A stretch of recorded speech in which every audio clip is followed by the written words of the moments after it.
Hey, welcome to Yaks Fitness, our YouTube channel. I'm Chris Yakimchuk, the owner of Yaks Fitness. Today, I'm going to show you the proper use of a leg extension machine, okay? And I'm going to use Ms. Hieb to demonstrate her fine techniques on here, some safeties in here. So, hope you find this instructional video for your safety. So when you're setting up the extension, set up the backrest. This one's very adjustable.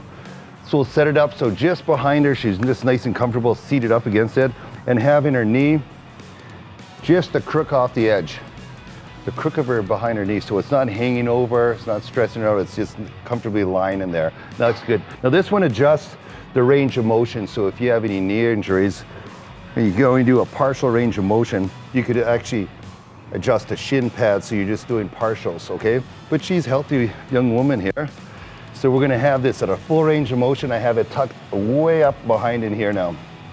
So yeah, go ahead. We're gonna do 15 reps on this one.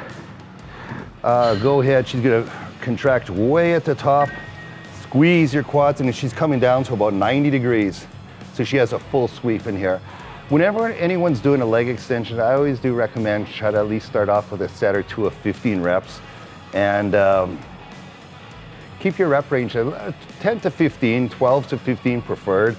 I don't think it's an exercise where you need to go super heavy and try to do like 4 and 6 reps. It puts a lot of stress on your knees and your tendons and your lower quadriceps. So keep it a little bit on the lighter side. It's a great exercise to warm up your quads on if you do it correctly. But same thing, if you have underlying knee issues, don't use this exercise for a lot of heavy weight and low reps, okay? You could also incorporate this at the end of your workout. It looks really good. You did 15. Yeah, go up. You can go up a little bit of weight.